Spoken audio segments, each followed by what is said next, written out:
Հարկային քաղաքականություն Հայաստանի հարկային քաղաքականության գլխավոր ողբերգությունը այն է, որ տարիներով պետությունը հաճախ հարկել է ոչ թե հարստությունը, այլ գոյատևումը։ Փոքր խանութներին,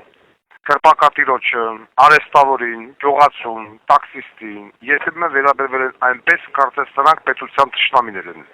Մինչդեռ իրականում հենց այդ մարդիկ են պահել Հայաստանի շուրջը ամենածանր տարիներին։ Իմ տնտեսական եւ պետական մտածողության հիմքում պետք է լինի մեկ պարզ ճշմարտություն։ Պետությունը չպետք է խեղդի աշխատող մարդուն։ Պետությունը պետք է խեղդի թալանը, ստվերը եւ մենաշնորհը։ Փոքր բիզնեսը որպես պետության կենթանի բջիջ, Հայաստանի յուրաքանչյուր փոքր առևտրային կետ, գյուղի փոքրիկ խանութը, բակի հացատունը, արհեստավորի տաղավարը, ընտանեկան կրպակը ոչ միայն առևտրի վայր է, այլ մարդկային կյանքի, շփման, համայնքային գոյության կենտրոն, սիրելի ժողովուրդ։ Երբ փոքր բիզնեսը մեռնում է, դատարկվում է փողոցը, մարում է գյուղը, խամրում է քաղաքի լույսը։ Ուստի իմ առաջնորդությամբ առաջարկվող հարկային քաղաքականության հիմքում լինելու է հետևյալ սկզբունքը։ Փոքր առևտրային կետերը ազատվում են հիմնական հարկային բեռից։ Այո, կրկնում եմ,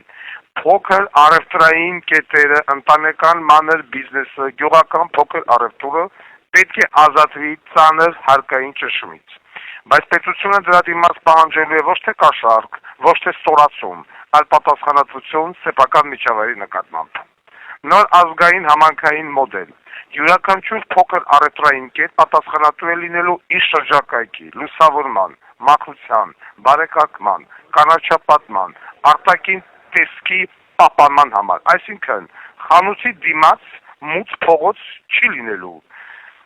կոտրված մայթ չի լինելու, աղբակույտ չի լինելու։ Պետությունը ժողովրդին չի ասելու միայն հարկ տուր։ Պետությունն ասելու է, քո բիզնեսը քո փողոցն է, քո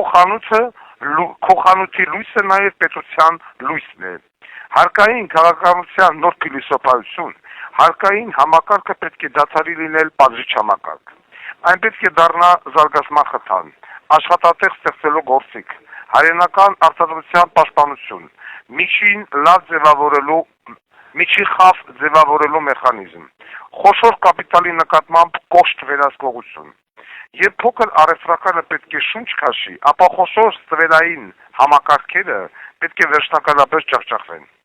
Պետք է մենաշնորհի կազմաքանդում, ապօրինի հարստացման ֆինանսական վերահսկողություն, ստվերային ներմուծումների փակուղի, օֆշորային թալանի դեմ պետական պատերազմ, գերշահույթների արդար հարկում։ Հայաստանում այլևս չպետք է լինի իրավիճակ, երբ փոքր խանութպանի տուգանում են մի քանի հազար դրամի համար, իսկ միլիոնավոր դոլարներ հավողները դառնում են հարգված գործարարներ։ Գյուղատնտեսական հարկային հեղափոխություն։ Գյուղացին չպետք է հարկվի այնպես, կարծես նա միջազգային կորպորացիա է։ Պետք է ստեղծվեն գյուղատնտեսական հարկային արտոնություններ, գյուղմթերքի վերամշակման ցանցեր, գյուղական կոոպերացիաներ, պետական գնման երաշխիքներ, որովհետև գյուղը միայն տնտեսություն չէ,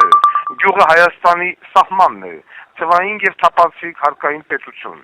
Կոռուպցիայի դեմ պայքարը հնարավոր է միայն ամբողջական թվայնացմամբ։ Պետք է ամբողջ հարկային համակարգի ավտոմատացում, կանխիկ ստվերի կրճատում, արագ հաշվետվություններ, բիզնեսի հետ նվազագույն բյուրոկրատիա։ Գործարարը պետք է ժամանակ ծախսի աշխատելու ոչ թե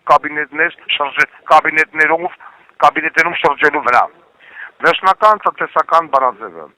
Իմ առաջնորդությամբ Հայաստանում ձևավորվելու է այնպիսի տնտեսական եւ հարկային համակարգ, որտեղ աշխատող մարդը պաշտպանված է, փոքր բիզնեսը շնչում է, փողոցը լուսավորված է, համայնքը կենթանի, իսկ պետությունը ուժեղ։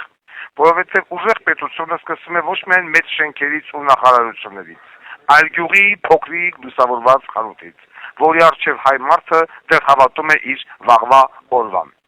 Շնորհակալություն։